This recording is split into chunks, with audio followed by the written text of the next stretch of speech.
வணக்கம். பொதிகை செய்திகளுக்காக முகமது ரியாசுதீன். தலைப்புச் செய்திகள். உலக நாடுகளைச் சேர்ந்த முதலீட்டாளர்கள் தமிழகத்தில் தொழில் தொடங்க முன்வர வேண்டும். குடியரசு துணைத் தலைவர் வெங்கையா நாயுடு.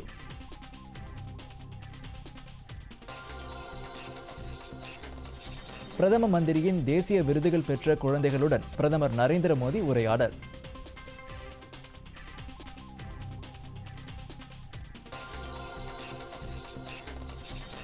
சிபிஐ புதிய இயக்குனர் பதவி, பிரதமர் இல்லத்தில் உயர்மட்ட குழு ஆலோசனை.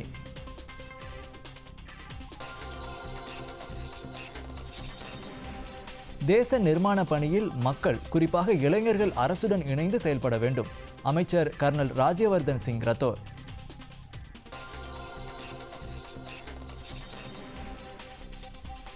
மீண்டும் வாக்குச்சீட்டு முறை தேர்தலுக்கான வாய்ப்புகளே இல்லை. தலைமை தேர்தல் ஆணையாளர் சுனில் அரோரா திட்டவட்டம்.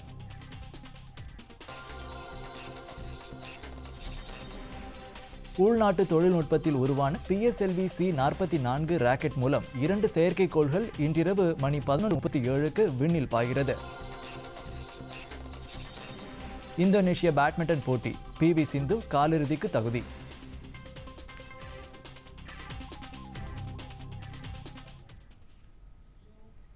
இனி விரிவான செய்திகள். சென்னையில் நடைபெற்று வந்த உலக முதலீட்டாளர்கள் மாநாடு இன்று நிறைவடைந்தது. தமிழகத்தில் தொழில் தொடங்க உலக நாடுகள் முன்வர வேண்டுமென இந்நிகழ்ச்சியில் பேசிய குடியரசு துணைத் தலைவர் வெங்கையா நாயுடு கேட்டுக்கொண்டார். தமிழகத்தில் முதலீடு செய்வதற்கு அனைத்து வசதிகளும் உள்ளதால் இந்தியா மட்டுமன்றி உலக நாடுகளைச் சேர்ந்த முதலீட்டாளர்கள் இங்கு முதலீடு செய்ய முன்வர வேண்டும் என்று குடியரசு துணைத் தலைவர் வெங்கையா நாயுடு கேட்டுக்கொண்டுள்ளார்.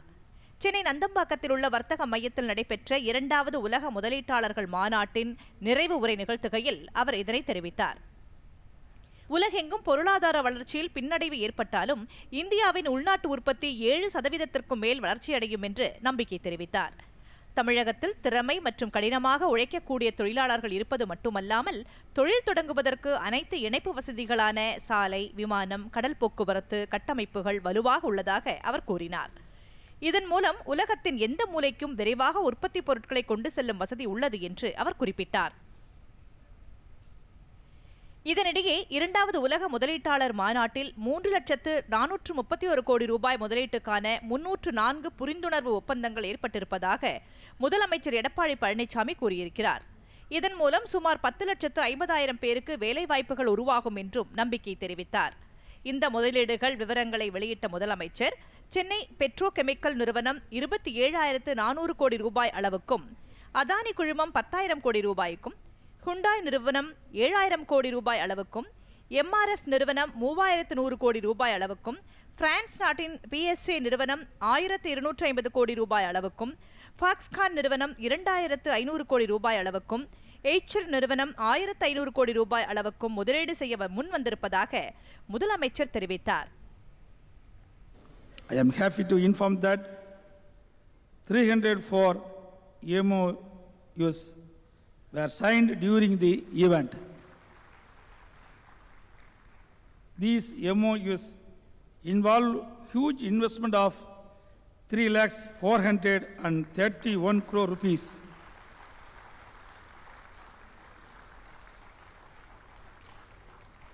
Which provide job opportunities for 10,50,000 persons. இந்த மாநாட்டில் மத்திய நிதி மற்றும் கப்பல் போக்குவரத்து துறை இணை அமைச்சர் பொன் ராதாகிருஷ்ணன், தமிழக தொழில்துறை அமைச்சர் சம்பத், தமிழக அரசின் தலைமைச் செயலாளர் கிரிஜா வைத்தியநாதன் மற்றும் சிங்கப்பூர், மலேசியா, தென்கொரியா, ஜப்பான் உள்ளிட்ட பல்வேறு நாடுகளைச் சேர்ந்த தூதர்கள் கலந்து கொண்டு உரையாற்றினர். இந்த மாநாட்டில் ஏறக்குறைய 5,000 பிரதிநிதிகள் மற்றும் 250க்கும் மேற்பட்ட அரங்குகள் அமைக்கப்பட்டிருந்தன. மத்திய பிளாஸ்டிக் பொறியியல் மற்றும் தொழில்நுட்ப நிறுவனம் சிப்பெட்டின் பொன்விழா கொண்டாட்டம் இன்று சென்னையில் நடைபெற்றது. குடியரசு துணைத் தலைவர் வெங்கையா நாயுடு சிறப்பு விருந்தினராக பங்கேற்றார். நிகழ்ச்சியில் உரையாற்றிய அவர், சுற்றுப்புற சுகாதாரத்திற்கு பிளாஸ்டிக்கால் ஏற்படும் தீமைகள் குறித்து பொதுமக்கள் விழிப்புணர்வு பெற வேண்டும் என்றும் அதை முற்றிலும் ஒழிப்பதற்கு அனைவரும் ஒருங்கிணைந்து செயல்பட வேண்டும் என்றும் கூறினார். மேலும் பிளாஸ்டிக்கின் மறுசுழற்சி குறித்தும் அவர் வலியுறுத்தி பேசினார். நாட்டில் ஏழ்மையை ஒழித்து மக்கள் வாழ்க்கை தரம் உயர்வடைவதற்காக பிரதமர் நரேந்திர மோடி கடுமையாக செயல்பட்டு வருவதாகவும் கூறினார். சென்னை பல்கலைக்கழக நூற்றாண்டு அரங்கில் நடைபெற்ற இந்த நிகழ்ச்சியில் பெட்ரோ கெமிக்கல் மற்றும் பிளாஸ்டிக் தொழில்துறையில் தொழில்நுட்ப புதுமை படைப்புக்கான 8வது தேசிய விருதுகளை அவர் வழங்கினார். நிகழ்ச்சியில் தமிழக ஆளுநர் பன்வாரிலால் புரோஹித், மத்திய புள்ளியியல் திட்ட அமலாக்கம், ரசாயன பொருட்கள் மற்றும் உரத்துறை அமைச்சர் டி வி சதானந்த கவுடா, தமிழக மீன்வளத்துறை அமைச்சர் டி ஜெயக்குமார், சென்னை தெற்கு தொகுதி நாடாளுமன்ற உறுப்பினர் ஜே ஜெயவர்தன் உள்ளிட்டோர் பங்கேற்றனர்.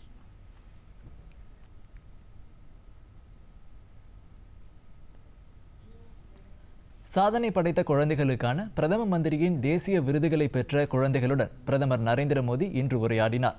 தங்களின் சாதனை விவரங்களை பிரதமரிடம் அந்த குழந்தைகள் எடுத்துரைத்ததுடன் அதற்காக மேற்கொண்ட முயற்சிகளையும் பகிர்ந்து கொண்டார்கள். குழந்தைகள் பெற்ற விருது அவர்களின் சாதனைகளுக்கு கிடைத்த அங்கீகாரம் என்று குறிப்பிட்ட பிரதமர், அவர்களின் சாதனை மற்றவர்களுக்கு தூண்டுகோலாக இருக்கும் என்று கூறி பாராட்டினார். உங்களின் அசாத்தியமான ஆற்றல் இயற்கையுடன் ஒன்றியதாக இருக்கட்டும் என்றும் அவர் குறிப்பிட்டார். குழந்தைகளுடன் மகிழ்ச்சியுடன் அளவலாவிய பிரதமர் அவர்களின் வேண்டுகோளுக்கு இணங்க ஆட்டோகிராஃப்களில் கையெழுத்திட்டு கொடுத்தார். குழந்தைகளுக்கான பிரதம மந்திரியின் இந்த தேசிய விருது 2 பிரிவுகளாக வழங்கப்படுகிறது. ஒன்று சாதனை படைத்த குழந்தைகளுக்கும், மற்றது குழந்தைகளுக்காக பணியாற்றும் அமைப்புகளின் சிறப்பான செயலுக்கும் வழங்கப்படுகிறது. குழந்தைகள் விருதுக்காக 783 விண்ணப்பங்கள் பெறப்பட்டது. மகளிர் மற்றும் குழந்தைகள் வளர்ச்சி அமைச்சகம் 26 பேரை தேர்ந்தெடுத்தது. புதிய கண்டுபிடிப்புகள், அறிவாற்றல், விளையாட்டு, கலை, கலாச்சாரம், சமூக சேவை, துணிச்சல் ஆகியவற்றுக்காக இந்த விருதுகள் வழங்கப்படுகின்றன. தனிப்பட்ட குழந்தைகளுக்கான விருதுக்கு 2 குழந்தைகளும், அமைப்புக்கான விருதுக்கு 3 அமைப்புகளும் தேசிய தேர்வு குழுவால் தேர்வு செய்யப்பட்டன. தேர்வு செய்யப்பட்ட குழந்தைகளுக்கும் அமைப்புகளுக்கும் மொத்தம் 26 தேசிய விருதுகளை குடியரசுத் தலைவர் ராம்நாத் கோவிந்த் வழங்கினார். வெற்றி பெற்றவர்களுக்கு விருதுடன் 1 லட்சம் ரூபாயும் பாராட்டு சான்றிதழும் வழங்கப்பட்டது. விருது பெற்றவர்களில் 6 வயது குழந்தையும் ஒன்று. சுற்றுச்சூழல் பாதுகாப்பில் அதன் முயற்சிக்காக அந்த குழந்தை தேர்வு செய்யப்பட்டது.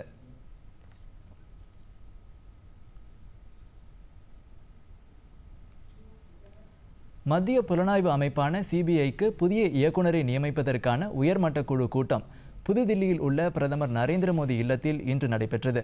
சிபிஐ இயக்குநராக பணியாற்றி வந்த அலோக் வர்மா அப்பதவியிலிருந்து நீக்கப்பட்டதை அடுத்து புதிய இயக்குநரை தேர்வு செய்வதற்காக இக்கூட்டம் நடைபெற்றது. இதில் பிரதமர் நரேந்திர மோடி, உச்சநீதிமன்ற தலைமை நீதிபதி ரஞ்சன் கோகோய், காங்கிரஸ் மக்களவைத் தலைவர் மல்லிகார்ஜுன கார்கே உள்ளிட்டோர் பங்கேற்றனர். 1982, 1985 ஆண்டுகளில் இந்திய காவல் பணியைச் சேர்ந்த அதிகாரிகளின் பெயர்கள் பரிசீலிக்கப்பட்டு 12 பேர்களின் பெயர்கள் இக்கூட்டத்தில் இறுதி செய்யப்பட்டுள்ளதாக தகவல்கள் தெரிவிக்கின்றன. தேசபக்தியும் தேச நிர்மாணமும் ஒரு நாணயத்தின் 2 பக்கங்கள் என்று மத்திய தகவல் ஒலிபரப்பு, இளைஞர் விவகாரங்கள் மற்றும் விளையாட்டுத்துறை அமைச்சர் கர்னல் ராஜ்யவர்தன் சிங் ரத்தோர் கூறியிருக்கிறார். புதுதில்லியில் இன்று நேரு இளைஞர் மையங்கள் இணையம் ஏற்பாடு செய்திருந்த 2 நாள் தேசிய விவாத போட்டிகளை தொடங்கி வைத்து அவர் உரையாற்றினார். தேச நிர்மாணத்தில் மக்கள், குறிப்பாக இளைஞர்கள் அரசுடன் இணைந்து சேவையாற்ற வேண்டும் என்று கேட்டுக்கொண்டார். பன்முகத்தன்மை கொண்ட இந்தியாவில் நாட்டுப்பற்றும் ஒருமைப்பாட்டு உரிமையையும் ஏற்படுத்த தேசிய கொடி, தேசிய கீதம் போன்றவை அவசியம் என்றும் அவர் கூறினார். 29 மாநிலங்களிலிருந்து இந்த விவாத போட்டியில் பங்கேற்க வந்த இளைஞர்களிடையே அவர் கலந்துரையாடினார். இளைஞர்கள் தேச நிர்மாணத்தில் முழு மனதுடன் பங்கேற்பதற்கும் அவர்களிடையே தேசபக்தியை வளர்ப்பதற்கும் என இந்த போட்டிகளுக்கு ஏற்பாடு செய்யப்பட்டுள்ளது. இத்தகைய போட்டிகள் பஞ்சாயத்து யூனியன், மாவட்ட, மாநில நிலைகளிலும் ஆண்டுதோறும் நடத்தப்படுகின்றன. மீண்டும் வாக்குச்சீட்டு முறை தேர்தலுக்கான வாய்ப்புகளே இல்லை என்று தலைமை தேர்தல் ஆணையாளர் சுனில் அரோரா திட்டவட்டமாக தெரிவித்துள்ளார். மின்னணு வாக்குப்பதிவு இயந்திரங்கள் பற்றி கூறப்பட்டுள்ள குற்றச்சாட்டுகளை வன்மையாக மறுத்த அவர், மின்னணு வாக்குப்பதிவு இயந்திரங்களை குறை கூறுபவர்களின் கருத்துக்கள் தேர்தல் ஆணையத்தை எவ்வகையிலும் பாதிக்காது என்றார். லண்டனில் கணினி நிபுணர் என்று கூறிக்கொள்ளும் சையது ஷூஜா என்பவர் 2014 மக்களவைத் தேர்தலில் முறைகேடுகள் நடைபெற்றதாகவும் மின்னணு வாக்குப்பதிவு இயந்திரங்களில் மாற்றங்களை செய்ய முடியும் என்றும் கூறியிருந்தது தொடர்பாக தில்லி காவல் நிலையத்தில் தேர்தல் ஆணையம் முதல் தகவல் அறிக்கை தாக்கல் செய்ததை அடுத்து தலைமை தேர்தல் ஆணையாளரின் இந்த அறிக்கை வெளியாகியுள்ளது. லண்டன் நிகழ்ச்சியில் காங்கிரஸ் தலைவரும் வழக்கறிஞருமான கபில் சிபல் கலந்து கொண்டது அரசியல் வட்டாரங்களில் சர்ச்சையை கிளப்பியுள்ளது. இந்த பின்னணியில் இந்திய தேர்தல் ஆணையம் மின்னணு வாக்குப்பதிவு இயந்திரங்களில் தொழில்நுட்ப ரீதியில் எவ்வித மாற்றங்களையும் செய்ய இயலாது என்ற நிலைப்பாட்டை மீண்டும் வலியுறுத்தியுள்ளது. மாணவர்களே உருவாக்கிய கலாம் சாட், மைக்ரோசாட் ஆர் செயற்கைக்கோள்கள் PSLV 44 ராக்கெட் மூலம் இன்றிரவு மணி 11:37க்கு விண்ணில் செலுத்தப்பட உள்ளது. இதற்கான கவுண்டவுன் நேற்று இரவு 7:37 மணிக்கு தொடங்கியது. செயற்கைக்கோள்களை விண்ணில் அனுப்புவதில் தொடர் சாதனைகளை நிகழ்த்தி வரும் இந்திய விண்வெளி ஆராய்ச்சி நிறுவனமான இஸ்ரோ அடுத்த கட்டமாக புதிய தொழில்நுட்பத்தில் தயாரிக்கப்பட்ட PSLV-C-44 ராக்கெட் மூலம் மாணவர்கள் உருவாக்கிய கலாம்சாட் செயற்கைக்கோளை இன்று விண்ணில் செலுத்த திட்டமிட்டுள்ளது. மைக்ரோசாட் R என்ற செயற்கைக்கோளும் இதனுடன் விண்ணில் செலுத்தப்பட உள்ளது. இந்த இரு செயற்கைக்கோள்களையும் சுமந்து செல்லும் PSLV-C-44 ராக்கெட்டை விண்ணில் செலுத்துவதற்கான கவுண்டவுன் நேற்று இரவு 7:37 மணிக்கு ஸ்ரீஹரிகோட்டா சதீஷ் தவன் விண்வெளி மையத்தில் தொடங்கியது. இந்த ராக்கெட்டில் திட மற்றும் திரவ எரிபொருள் பயன்பாட்டு முறையில் 4 கட்டங்கள் இடம்பெற்றுள்ளன. இதன் கடைசி 2 கட்டங்களும் செயற்கைக்கோளை விண்ணில் செலுத்திய பிறகு மீண்டும் பல தொழில்நுட்ப செயல்விளக்க சோதனைகளை மேற்கொள்ள உள்ளது. அதாவது இந்த ஏவு வாகனம் ஒன்றிணைக்கப்பட்ட 2 ஸ்ட்ராப்-ஆன் மோட்டார்களுடன் மட்டுமே விண்ணிற்கு செல்ல உள்ளது. இதில் அலுமினியத்தால் ஆன டேங்க் இணைக்கப்பட்டுள்ளது என்று இஸ்ரோ தலைவர் சிவன் தெரிவித்துள்ளார். திரவ மற்றும் திட எரிபொருள் மூலம் இந்த ராக்கெட் இயங்கும். இதனை அடுத்து இந்த வரிசை செலுத்து வாகனங்கள் DL வகை என பெயர் பெறுகின்றன. இரவு 11:40 மணிக்கு இந்த ராக்கெட் விண்ணில் செலுத்தப்படும் என அறிவிக்கப்பட்டுள்ளது. மைக்ரோசாட் R 700 கிலோ எடை கொண்டது. மற்றொரு செயற்கைக்கோளான கலாம்சாட் 1 கிலோ 200 கிராம் எடை கொண்டது. 2 மாதம் மட்டுமே செயல்படக்கூடிய இந்த செயற்கைக்கோள் மாணவர்களே தயாரித்த நானோ வகை செயற்கைக்கோள் ஆகும். இதன் மதிப்பு 12 லட்சம் ரூபாய் என்பது குறிப்பிடத்தக்கது.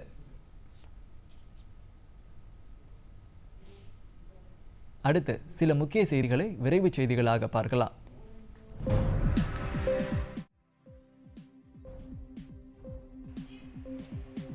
சேலத்தில் தேசிய பெண் குழந்தைகள் பாதுகாப்பு தினம் இன்று நடைபெற்றது. சமூக பாதுகாப்புத்துறை மற்றும் மாவட்ட குழந்தைகள் பாதுகாப்பு அலுவலகம் சார்பாக சேலம் காந்தி மைதானத்தில் நடைபெற்ற இந்நிகழ்ச்சிக்கு மாவட்ட ஆட்சியர் ரோஹிணி தலைமை வகித்தார். தொடர்ந்து பெண் குழந்தைகள் பாதுகாப்பை வலியுறுத்தும் உறுதிமொழி ஏற்பு நிகழ்ச்சியும் நடைபெற்றது. பெண்களுக்கான வாய்ப்புகளை அதிகரித்து பாலின பாகுபாட்டை நீக்க வேண்டும் என நிகழ்ச்சியில் பேசிய மாவட்ட ஆட்சியர் வலியுறுத்தினார்.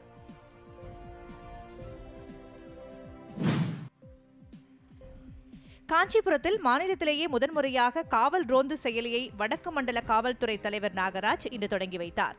ஸ்ரீபெரும்புதூர் காவல் நிலைய வளாகத்தில் நடைபெற்ற நிகழ்ச்சியில் அக்காவல் வட்டம் முழுவதும் குற்றங்களை தடுக்கும் வகையில் பொருத்தப்பட்டுள்ள 54 CCTV கேமராக்களின் செயல்பாடுகளையும் அவர் தொடங்கி வைத்தார். தொடர்ந்து பேசிய அவர் குற்றங்களை தடுப்பதில் நவீன தொழில்நுட்பங்கள் முக்கிய பங்காற்றுவதாக கூறினார். சென்னையில் நடைபெற்ற உலக முதலீட்டாளர்கள் மாநாடு ஒரு மாய காட்சி என திமுக தலைவர் மு.க. ஸ்டாலின் தெரிவித்துள்ளார். இது தொடர்பாக அவர் வெளியிட்டுள்ள அறிக்கையில் தேர்தல் லாபத்திற்காக தமிழக அரசு இந்த மாநாட்டை நடத்தியுள்ளதாகவும் ஏற்கனவே 2015ஆம் ஆண்டு நடைபெற்ற மாநாட்டில் மேற்கொள்ளப்பட்ட புரிந்துணர்வு ஒப்பந்தங்கள் பெரும்பாலானவை செயல் வடிவம் பெறாத நிலையில் தற்போதைய முதலீட்டாளர்கள் மாநாடு எதற்காக என்று வினவியுள்ளார். மகாத்மா காந்தி 150வது பிறந்த நாளை கொண்டாடும் விதமாக மத்திய அரசின் தகவல் ஒலிபரப்பு அமைச்சகத்தின் மக்கள் தொடர்பு அலுவலகம் சார்பில் தஞ்சாவூர் மாவட்டம் ரெங்கநாதபுரம் அரசு கல்லூரியில் இன்று விழிப்புணர்வு நிகழ்ச்சி நடைபெற்றது. இப்பேரணியில் ஏராளமான மாணவர்கள் கலந்து கொண்டு தூய்மை இந்தியா, பெண் குழந்தைகளை காப்போம், ஊட்டச்சத்து இயக்கம் உள்ளிட்ட பல்வேறு மத்திய அரசு திட்டங்கள் குறித்த விழிப்புணர்வு பதாகைகளை ஏந்தியவாறு ஊர்வலமாக சென்றனர். தஞ்சாவூர் கோட்ட அஞ்சல் துணை கண்காணிப்பாளர் கஜேந்திரன் இந்த பேரணியை தொடங்கி வைத்தார்.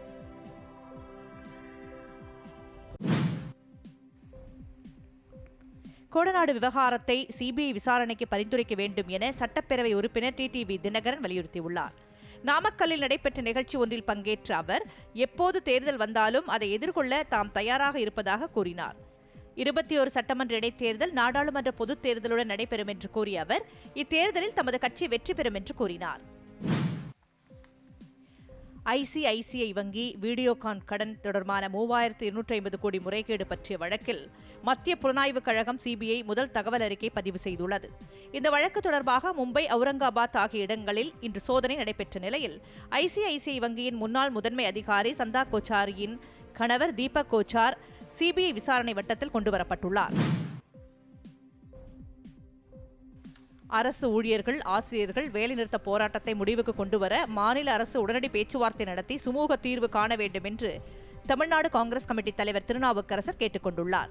சென்னையில் இன்று செய்தியாளர்களிடம் பேசிய அவர் அவர்கள் மீது பதியப்பட்டுள்ள வழக்குகளை திரும்பப் பெற வேண்டும் என்று வலியுறுத்தியுள்ளார். வறட்சியால் பாதிக்கப்பட்ட விவசாயிகளுக்கு காப்பீட்டுத் தொகை வழங்க வேண்டும் என்றும் அவர் வலியுறுத்தியுள்ளார். தமிழகத்தில் விவசாயிகள் கடன்களை தள்ளுபடி செய்ய வேண்டும் என்றும் அவர் கேட்டுக்கொண்டார்.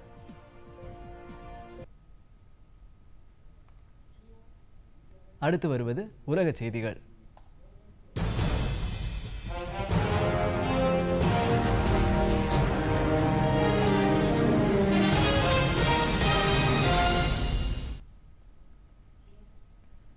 கத்தாரில் நடைபெற்று வரும் ஆப்கானிஸ்தான் அரசு தரப்பு மற்றும் தாலிபான் இடையேயான பேச்சுவார்த்தை 4வது நாளை எட்டியுள்ளது.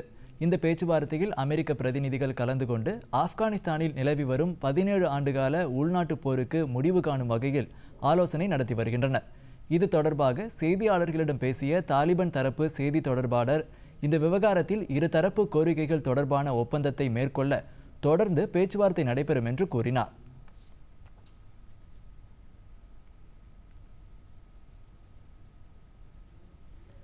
வடகொரிய அதிபர் கிம் ஜாங் உன் அமெரிக்க அதிபர் டொனால்ட் ட்ரம்புடனான 2வது சந்திப்புக்கு ஏற்பாடு செய்யும்படி தெரிவித்துள்ளார்.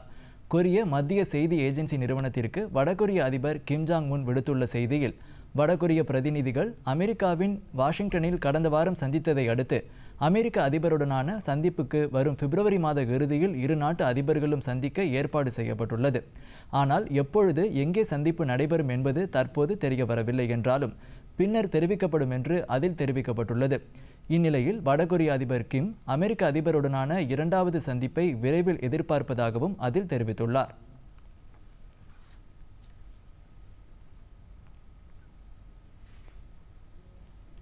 சீனாவுடனான வர்த்தக பேச்சுவார்த்தைகளில் அமெரிக்கா சிறப்பாக செயல்பட்டு வருவதாக அமெரிக்க அதிபர் டொனால்ட் ட்ரம்ப் கூறியிருக்கிறார். அதிபர் மாளிகையில் செய்தியாளர்களிடம் பேசிய அவர், சீனா நீண்ட காலமாக வர்த்தக விதிகளை தனக்கு சாதகமாக அமைத்துக் கொண்டிருக்கிறது என்று கூறினார். இறக்குமதி தடைகளில் பெரும் பகுதியை விலக்கிக் கொள்ள அந்த நாடு ஒப்புக்கொள்ள வேண்டும் என்று அதிபர் வலியுறுத்தினார். அதே சமயம் அமெரிக்க அறிவுசார் சொத்துக்கள் பாதுகாப்பு நடவடிக்கையையும் மேம்படுத்த வேண்டும் என்று அவர் கேட்டுக்கொண்டார். முன்னதாக உலக பொருளாதார அமைப்பு கூட்டத்தில் பேசிய சீன துணை அதிபர் வாங் கைஷாங், சீனா மற்றும் அமெரிக்க பொருளாதாரங்கள் பரஸ்பரம் இன்றியமையாதவை என்று கூறினார். எனவே இந்த இரு நாடுகளின் வர்த்தக உறவுகள் பரஸ்பரம் நன்மை பயப்பதாகவும் இரு தரப்பிற்கும் வெற்றியளிப்பதாகவும் அமைய வேண்டியது அவசியம் என்று அவர் கூறினார்.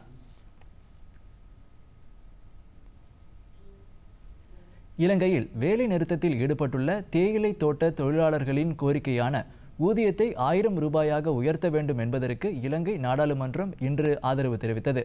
கட்சி பாகுபாடின்றி நாடாளுமன்ற உறுப்பினர்கள் மிக பலர் இந்த தொழிலாளர்களின் கோரிக்கையை ஏற்காத மண்டல தேயிலை நிறுவனங்களுக்கு கண்டனம் தெரிவித்தனர்.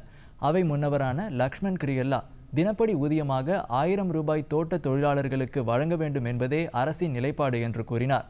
இது தொடர்பாக தோட்ட தொழில் நிறுவனங்களுடன் பேச்சு நடத்தி வருவதாகவும் அவர் கூறினார். அவையில் பேசிய ஜேவிபி கட்சி தலைவர் அனுராக் குமாரா திசநாயக்கா, தோட்ட தொழிலாளர்களுக்கு தினப்படி ஊதியம் 1000 ரூபாய் வழங்குவதை அரசு உறுதி செய்ய வேண்டும் என்று வெறுமனே அது பற்றி பேசிக்கொண்டிருக்க கூடாது என்றும் கூறியிருக்கிறார். இந்த ஊதிய உயர்வு கோரிக்கையை வலியுறுத்தி பெரும்பாலும் தமிழ் இன தொழிலாளர்களை கொண்ட தோட்ட தொழிலாளர்கள் சங்கத்தினர் பல வாரங்களாக வேலைநிறுத்த போராட்டத்தில் ஈடுபட்டுள்ளனர். தொடர்வது வணிகச் செய்திகள்.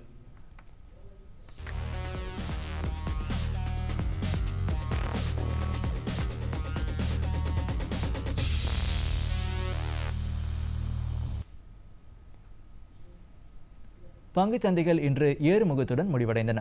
மும்பை பங்குச்சந்தை குறியீட்டு எண் சென்செக்ஸ் வர்த்தக நேர இறுதியில் 86 புள்ளிகள் உயர்ந்து 36,195 புள்ளிகளாக வர்த்தகமானது. தேசிய பங்குச்சந்தையான நிஃப்டியில் 18 புள்ளிகள் உயர்ந்து 10,849 புள்ளிகளாக இருந்தது. அமெரிக்க டாலருக்கு நிகரான இந்திய ரூபாயின் மதிப்பு 71 ரூபாய் 20 காசாக இருந்தது.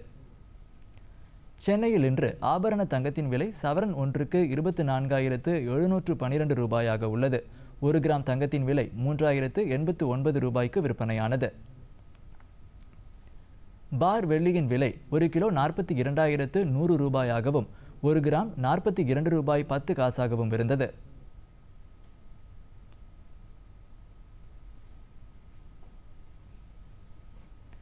சென்னையில் 1 லிட்டர் பெட்ரோல் விலை 73 ரூபாய் 99 காசாகவும் டீசல் விலை 69 ரூபாய் 72 காசாகவும் உள்ளது. இனி வருவது விளையாட்டுச் செய்திகள்.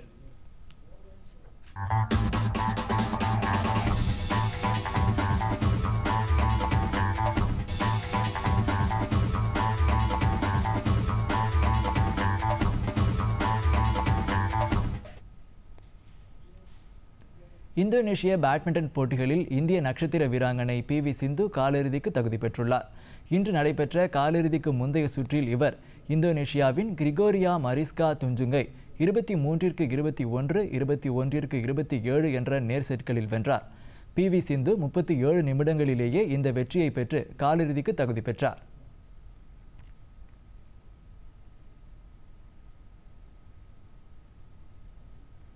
ஆடவர் பிரிவில் கிடாம்பி ஸ்ரீகாந்த் ஒற்றையர் காலிறுதிக்கு தகுதி பெற்றுள்ளார். இவர் உலகின் 10ஆம் நிலை ஆட்டக்காரர் கெண்டா நிமிஷோட்டாவை 30 நிமிடங்களில் எளிதாக வென்றார்.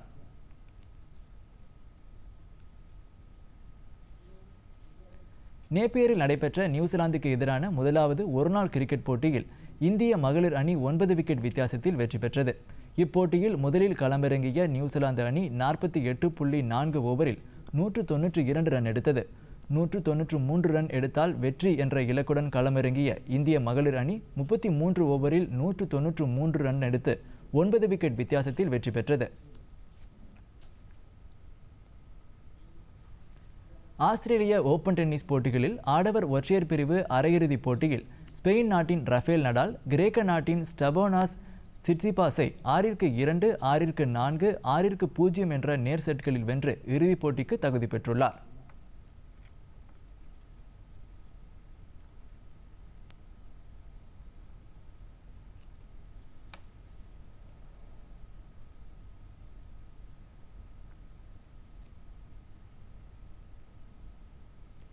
மகளிர் ஒற்றையர் அரையிறுதிப் போட்டியில் ஜப்பான் நாட்டைச் சேர்ந்த நவோமி ஒசாகா செக் குடியரசின் கரோலினா பிளிஸ்கோவாவை 6-2, 4-6, 6-4 என்ற செட் கணக்கில் வென்று இறுதிப் போட்டிக்கு தகுதி பெற்றுள்ளார்.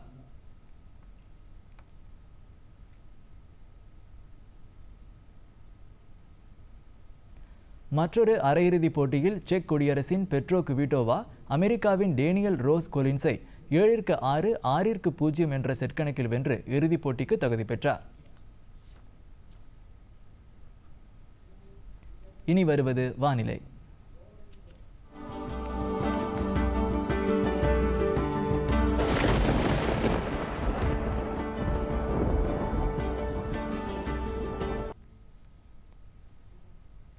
தமிழ்நாடு மற்றும் புதுச்சேரியில் இன்றும் நாளையும் பொதுவாக உலர்ந்த வானிலை காணப்படும். நாளைய தினம் தமிழ்நாடு புதுச்சேரியில் ஆங்காங்கே லேசான மழை இருக்கக்கூடும் என்று சென்னை வானிலை ஆய்வு மையம் தெரிவித்துள்ளது. நீலகிரி, கோயம்புத்தூர் மாவட்டங்களில் அடுத்த 2 நாட்களுக்கு இரவு நேரங்களில் ஆங்காங்கே உறைபனி ஏற்படும் என்று வானிலை மையம் தெரிவிக்கிறது. சென்னை நகரை பொறுத்தவரை இன்றும் நாளையும் வானம் ஓரளவு மேகமூட்டத்துடன் காணப்படும்.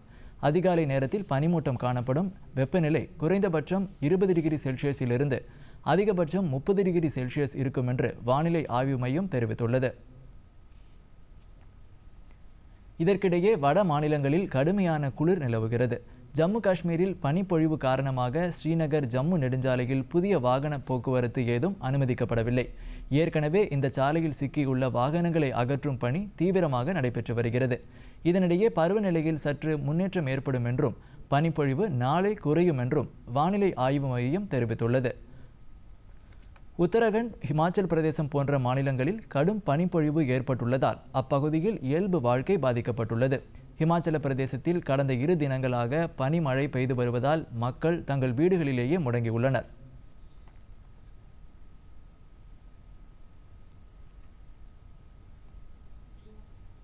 அடுத்து உலகின் பல்வேறு பகுதிகளில் நடைபெற்ற சில நிகழ்வுகளின் தொகுப்பை காணலாம். பிரான்ஸ் தலைநகர் பாரிஸில் வாகனங்களின் சேதமடைந்த அல்லது பழுதடைந்த பம்பர்கள் மற்றும் பிளாஸ்டிக் கழிவுப் பொருட்களை கொண்டு சிற்பங்கள் மற்றும் சாலை ஓவியங்கள் உருவாக்கப்பட்டு வருகிறது. ஆந்தை உள்ளிட்ட அழிந்து வரும் அரிய உயிரினங்களின் வடிவில் அமைக்கப்பட்டுள்ள இந்த சிற்பங்கள் பார்வையாளர்களை வெகுவாக கவர்ந்துள்ளது. இது தவிர குரங்கு, டெடி பியர் உள்ளிட்ட பல்வேறு விலங்கினங்களின் வடிவிலான சிற்பங்களும் பார்வையாளர்களை ஈர்த்து வருகிறது.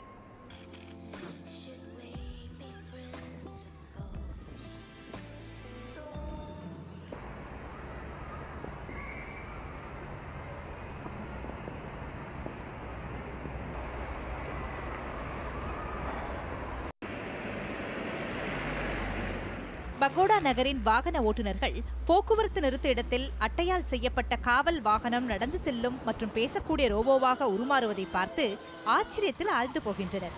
கடந்த 8 ஆண்டுகளாக பகோடாவில் வாழும் லூயிஸ் ரெனி க்ரூஸ் என்பவர் பல்வேறு வண்ண ஆடைகளில் வேடம் புனைந்து கொண்டு திரைப்பட தொடர்களில் வருவதைப் போன்று உருவங்களை மாற்றி அமைத்து மக்களை ஆச்சரியத்தில் ஆழ்த்தி அதில் கிடைக்கும் வருவாயை கொண்டு குடும்பத்தை காப்பாற்றி வருகிறார். போக்குவரத்து சிக்னல் பகுதிகளில் அவர் நிகழ்த்தும் இந்த உருமாற்ற வித்தைகள் வழியில் செல்வோரை ஆச்சரியத்தில் ஆழ்த்துவதுடன் அவருக்கு வருமானத்தையும் ஈட்டித் தருகிறது. பொருளாதார மந்தநிலை சூழலில் குடும்பத்தை காப்பாற்றுவதற்காக குறைந்தபட்ச வருவாயை காட்டிலும் அதிகமான வருவாய் தேவைப்படும் சூழ்நிலையில் இந்த உருமாற்ற வித்தைகளை தாம் செய்து வருவதாக அவர் தெரிவித்தார்.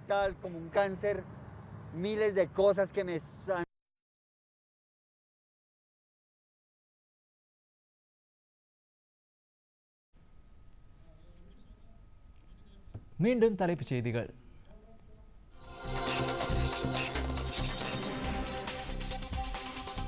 உலக நாடுகளைச் சேர்ந்த முதலீட்டாளர்கள் தமிழகத்தில் தொழில் தொடங்க முன்வர வேண்டும். குடியரசு துணைத் தலைவர் வெங்கையா நாயுடு.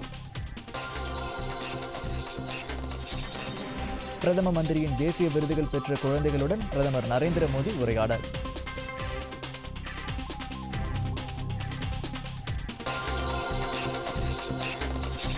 சிபிஐ புதிய இயக்குனர் பதவி, பிரதமர் இல்லத்தில் உயர்மட்ட குழு ஆலோசனை.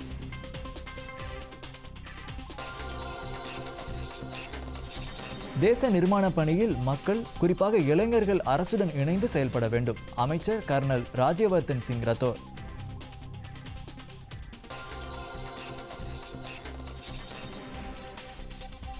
மீண்டும் வாக்குச்சீட்டு முறை தேர்தலுக்கான வாய்ப்புகளே இல்லை. தலைமை தேர்தல் ஆணையாளர் சுனில் அரோரா திட்டவட்டம்.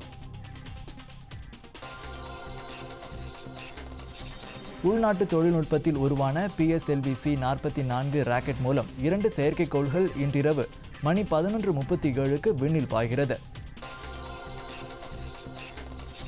இந்தோனேஷிய பேட்மிண்டன் போட்டி, PV சிந்து காலிறுதிக்கு தகுதி.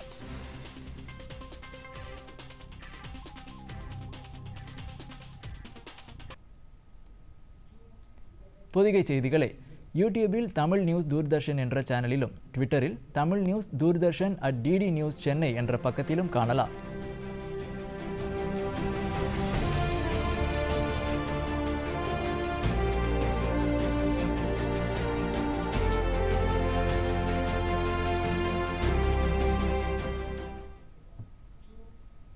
இத்துடன் இந்த செய்தி அறிக்கை நிறைவு பெற்றது.